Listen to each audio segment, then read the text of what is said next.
હવે છે ઔરંગઝેબ। ઈસવીસન 1658થી ઈસવીસન 1707 સુધીના સમયગાળા દરમિયાન શાહજહાંની નાદુરસ્ત તબિયતનો લાભ લઈ તેના પુત્રો વચ્ચે સામ્રાજ્ય પર આધિપત્ય જમાવવા ભયંકર આંતરવિગ્રહ શરૂ થયો। શાહજહાંના મોટા પુત્ર દારા શિકોહ અને ઔરંગઝેબ વચ્ચે મુખ્ય સંઘર્ષ થયો। ઔરંગઝેબે પોતાના ત્રણેય ભાઈઓને એક પછી એક હરાવી તેમની હત્યા કરીને અને જેલમાં ધકેલી દઈને ગાદી પચાવી પાડી। અન્ય એક ભાઈ શુજાને હરાવી દેશ નિકાલ કર્યો। ઔરંગઝેબે લગભગ 50 વર્ષ સુધી રાજ્ય કર્યું। તેના રાજ્યમાં ઉત્તર કાશ્મીરથી લઈને દક્ષિણ ઝિંજી અને પૂર્વના ચટ્ટગાંવથી લઈને પશ્ચિમ હિન્દુકુશ પર્વતમાળાના વિસ્તારો સમાવિષ્ટ હતા। ઔરંગઝેબ સુન્ની મુસ્લિમ હતો અને અત્યંત સાદું જીવન જીવતો હતો। તેણે અકબરની ધાર્મિક નીતિઓનો ત્યાગ કરી ધાર્મિક અસહિષ્ણુતા દાખવી હતી। તેણે સંગીત કલાનો, મૂર્તિપૂજન અને ધાર્મિક ઉત્સવોનો વિરોધ કર્યો હતો। તેના સમયમાં ઘણા બધા વિદ્રોહ થયા હતા। તે એક શક્તિશાળી બાદશાહ હતો જેણે લાંબા સમય સુધી ભારતના મોટા ભાગ પર શાસન કર્યું। ઈસવીસન 1707માં તેનું મૃત્યુ થયું। તેના મૃત્યુ બાદ દિરબાર શાસકો ગાદી પર આવ્યા। મુગલ સામ્રાજ્યના પતનનો આરંભ થયો। મુગલ સામ્રાજ્યના પતનનો આરંભ ક્યારે થયેલો? તો 1707માં। હવે છે રાણા સંગ્રામસિંહ। બાબરના સમકાલીનના મેવાડના રાણા સંગ્રામસિંહ રાણા સાંગા તરીકે પ્રખ્યાત છે। રાણા સાંગા તરીકે કોણ પ્રખ્યાત છે? તો મેવાડના રાણા। તેઓ વીર અને સાહસિક હતા। અનેક યુદ્ધોમાં વિજય બન્યા હતા। જો કે બાબર સામેના ખાનવાના યુદ્ધમાં તેમના હાર થઈ અને તેમનું સામ્રાજ્ય નહિવત થઈ ગયું હતું। હવે શું છે? મહારાણા પ્રતાપ ચેતક ઘોડા સાથે। આ એક ચિત્ર તમને આપ્યું છે તો તમે જોઈ શકો છો, ચેતક ઘોડા સાથે રાણા પ્રતાપ। મુગલ સામ્રાજ્યમાં અકબરની સામે મેદાનને પાડનાર મહારાણા પ્રતાપ મેવાડની પ્રતાપી રાજવી હતા। અકબરે મેવાડ પર આક્રમણ કરતાં બંને વચ્ચે હલ્દી ઘાટીનું યુદ્ધ થયું। અકબર વિજયી થયા, પરંતુ રાણા પ્રતાપે ઉદયપુરની આસપાસના વિસ્તારોમાં પોતાની સત્તા સ્થાપી। સંઘર્ષ ચાલુ જ રહ્યો। બંને વચ્ચે સમજૂતીઓના અનેક પ્રયત્નો થયા, પરંતુ રાણા ચિત્તોડ છોડવા તૈયાર ન હતા।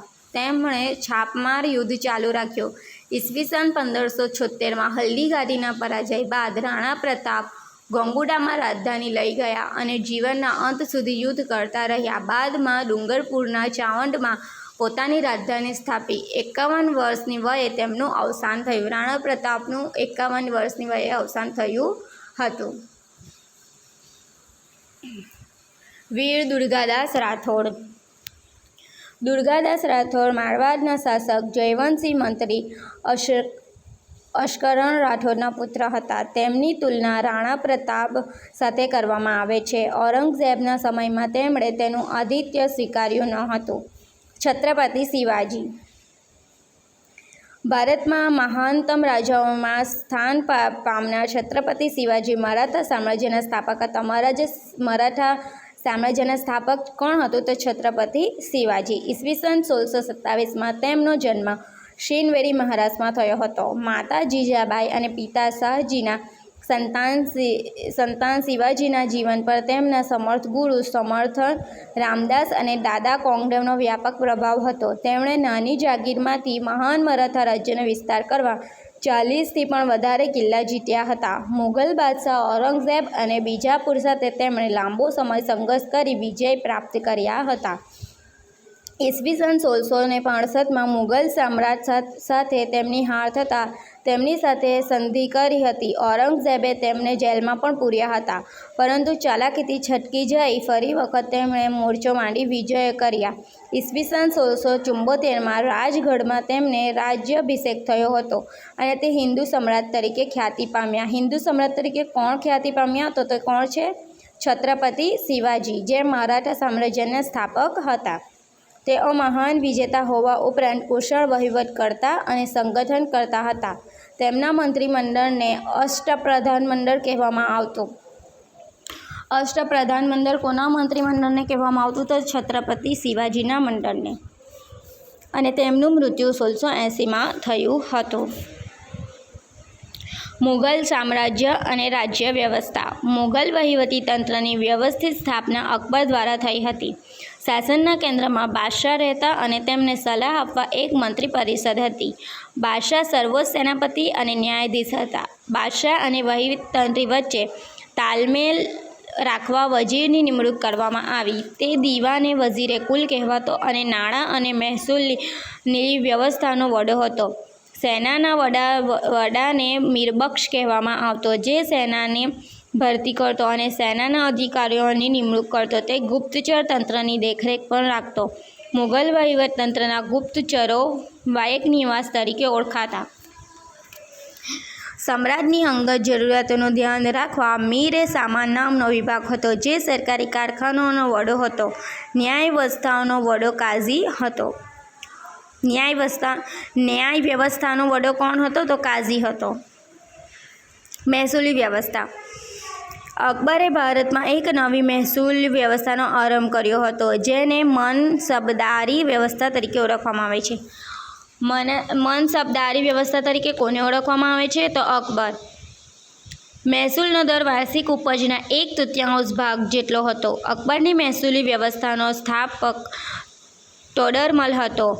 મનસબદારી પદ્ધતિ સેના અને મહેસૂલ એમ બંને સાથે સંકળાયેલ હતી. મનસબ એટલે જાગીર અને મનસબદાર એ જાગીરનો વડો અધિકારી હતો. મનસબ એટલે શું થાય? જાગીર. અને મનસબદાર એટલે જાગીરનો વડો, જે જાગીરમાંથી મહેસૂલ ઉઘરાવતો અને તે વિસ્તારનો કાયદો અને વ્યવસ્થા જાળવતો. આ માટે તેને જાગીર પ્રમાણે લશ્કર આપવામાં આવતું. તે તેના વિસ્તારનો વડો ન્યાયાધીશ પણ ગણાતો. તેની નિયત સમયે બદલી કરવામાં આવતી. મુગલ મનસબદાર વ્યવસ્થા વિશ્વમાં અનોખી હતી અને વિશ્વમાં સૌથી વધારે વેતન ધરાવતી હતી. હવે શું છે? મુગલ કાળની સંસ્કૃતિ. મુગલ કાળની સંસ્કૃતિ. મુગલ યુગમાં ભારતીય સંસ્કૃતિનો બહુમુખી વિકાસ થયો હતો. હિન્દુ અને મુસ્લિમ સંસ્કૃતિનો સમન્વય થયો હતો, જેને ગંગા જમુના સંસ્કૃતિ તરીકે પણ ઓળખવામાં આવે છે. ગંગા જમુના સંસ્કૃતિ તરીકે કોને ઓળખવામાં આવે છે? તો હિન્દુ અને મુસ્લિમ સંસ્કૃતિનો સમન્વય થયો હતો તેને. મુગલોએ અનેક કિલ્લા, મહેલો, દરવાજા, મસ્જિદો અને બગીચાઓની સ્થાપના કરી હતી. બાબરે આગ્રા અને લાહોરમાં બગીચા નિર્માણ કરાવ્યા હતા.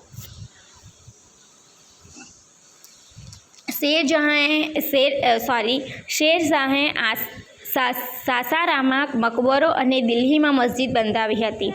અકબરે આગ્રાનો કિલ્લો બંધાવ્યો હતો અને આગ્રાથી 36 કિલોમીટર દૂર ફતેહપુર સિક્રીમાં વિશેષ બાંધકામો કર્યા હતા, જેમાં ગુજરાત વિજયની યાદમાં બંધાવેલ બુલંદ દરવાજા, સલીમ ચિશ્તીની દરગાહ, મસ્જિદ અને પંચમહાલનો સમાવેશ થાય છે. જહાંગીરના સમયમાં બાંધકામમાં સંગેમરમરનો ઉપયોગ વધ્યો હતો. શાહજહાંનો સમય મુગલ સામ્રાજ્યના સ્થાપત્યનો સુવર્ણ યુગ ગણાય છે. તેણે આગ્રામાં તાજમહેલ અને મોતી મસ્જિદ તેમજ દિલ્હીમાં પ્રસિદ્ધ લાલ કિલ્લાનું નિર્માણ કર્યું હતું. ઔરંગઝેબે પોતાની પત્નીની યાદમાં ઔરંગાબાદમાં રાબિયા-ઉદ-દૌલાનો મકબરો બનાવ્યો હતો, જે તાજમહલ જેવો જ કલાત્મક છે. ચિત્રકલા. મુગલ ચિત્રકલા વિશ્વવિખ્યાત હતી. જહાંગીરના સમયમાં તેનો ખૂબ વિકાસ થયો હતો. મુગલ શાસકો ઉત્તમ ચિત્રકારોને દિલ્હીમાં આમંત્રિત કરતા હતા. અકબરના સમયમાં જસવંત અને બસવાન નામના મહાન ચિત્રકારો હતા. તેમણે ફારસી કથાઓ, મહાભારતના અનુવાદના પુસ્તકો અને અકબરનામામાં પુષ્કળ સુંદર ચિત્રો દોર્યા હતા. જહાંગીરનો મંસૂર નામનો ચિત્રકાર વિશ્વવિખ્યાત હતો. જહાંગીરે એક ચિત્રશાળાની સ્થાપના કરી હતી. આ સમયે રાજસ્થાન, ગુજરાત, પંજાબ, હિમાચલ પ્રદેશ અને દક્ષિણના રાજ્યોમાં પણ ચિત્રકળાનો વિકાસ થયો હતો. જહાંગીરે શાની સ્થાપના કરી હતી? તો ચિત્રશાળાની સ્થાપના કોણે કરી હતી? તો જહાંગીરે કરી હતી. સાહિત્ય. મુગલ રાજાઓ સાહિત્યના પોષક હતા. તેઓ સારા લેખકો હતા. આ સમયે ફારસી, અરબી, હિન્દી અને અન્ય ભારતીય ભાષાઓમાં વ્યાપક સાહિત્યની રચના થઈ હતી. અબુલ ફઝલે અકબરનામા નામના ગ્રંથમાં અકબરની જીવનકથા આલેખી છે. અકબરનામા ગ્રંથમાં અકબરની જીવનકથા આલેખી છે. કોણે આલેખી હતી? તો અબુલ ફઝલે. તેણે ભારતનો અનુવાદ કર્યો હતો. ભારતીય ભાષાઓમાં શ્રી કૃષ્ણ જીવન પર આધારિત ઘણું સાહિત્ય રચાયું હતું. મરાઠીમાં એકનાથ જ્ઞાનેશ્વર અને સ્વામી રામદાસે ભક્તિ સાહિત્યની રચના કરી હતી. સંગીત. અકબર સંગીતનો જ્ઞાત હતો. તેના નવરતોમાં તાનસેન મહાન શાસ્ત્રીય ગાયક હતા,